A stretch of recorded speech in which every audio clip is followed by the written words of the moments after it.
गेल्या 35 दिवसांपासून दिल्लीतील जंतर मंतर या ठिकाणी सुरू असलेल्या कॉकरोच जनता पार्टी आणि विद्यार्थ्यांकडून सुरू असलेल्या आंदोलनाला अखेर यश मिळाले। केंद्रीय शिक्षण मंत्री धर्मेंद्र प्रधान यांनी शनिवारी दुपारी आपल्या मंत्रिपदाचा राजीनामा दिला आणि पंतप्रधान मोदी यांच्या कार्यकाळात एखाद्या आंदोलनानंतर किंवा आरोपांनंतर केंद्रीय मंत्र्याला राजीनामा द्यावा लागण्याची ही पहिलीच वेळ आहे। कॉकरोच जनता पार्टी आणि जंतर मंतरवरील विद्यार्थ्यांनी धर्मेंद्र प्रधान यांचा राजीनामा घेण्याच्या मागणीबाबत कोणतीही तडजोड करणार नाही असा इशारा देत आंदोलन आणखी तीव्र करण्याचा देखील इशारा दिला होता आणि त्यानंतर आज मोठी राजकीय घडामोड घडली।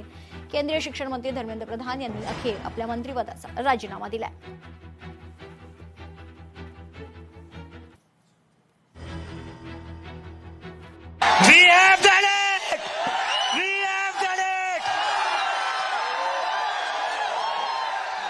धर्मेंद्र प्रधान ने रिजाइन कर दिया है।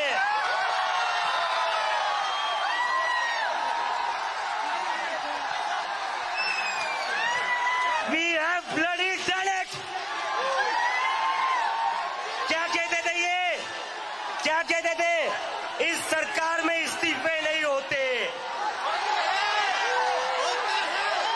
क्या कहते थे? इस सरकार में इस्तीफे नहीं होते।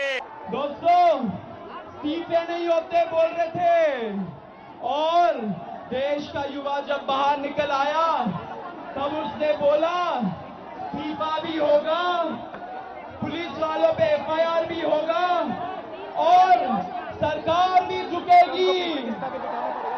बातचीत अभी बाकी है। जब तक सारे डिमांड्स पूरे नहीं हो जाते, जब तक लिखित में आ नहीं जाता, तब तक हम लोग कहीं नहीं जा रहे हैं। आज शाम को 6 बजे अपने अपने राज्यों में, अपने अपने डिस्ट्रिक्ट में एक कैंडल मार्च निकालिए उन नीट के बच्चों के लिए जिनका हत्यारा धर्मेंद्र प्रधान है। मैं मोदी जी से कहना चाहता हूं, सुबह हो गई मामू, मामू सुबह हो गई है, डेमोक्रेसी की सुबह हो गई है। अब इस देश की जनता जाग चुकी है और जैसे कि मैंने कहा था, ये पहला विकेट है, ये पहला विकेट है। यहां नहीं रुकेंगे, अब तो बस शुरुआत हुई है, अभी तो बस शुरुआत हुई है। आनंद झाला, खूप आनंद झाला। त्याच्यात सापड खावी लागली, शाई फेकण्यात आली, नाही तिथे त्याला झोपावं लागलं मच्छरामध्ये, याच्यामध्ये। आज त्याचा एवढा मोठा विजय झाला, खूप मोठा विजय झाला। तुमच्या डोळ्यात अश्रू आले? हो, आनंद अश्रू आहेत त्याचे। माझ्या लेकराचा आज विजय झाला, त्याला टायफॉइड झाला, सगळ्या याच्यातनं आज त्यांनी हे केलं, विजय मिळवून आणला। रात्रभर झोपा नव्हत्या आम्हाला, 3-3 पर्यंत पहाटच्या झोपा येत नव्हत्यात। लेकराचं काय होतंय काय नाही, एवढं आम्ही परेशान होतो। आज खूप छान वाटायला लागले।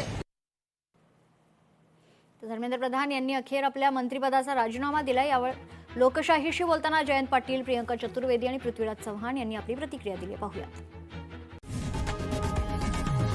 लोकशाही मराठी ऐका, पहा, जागरूक रहा।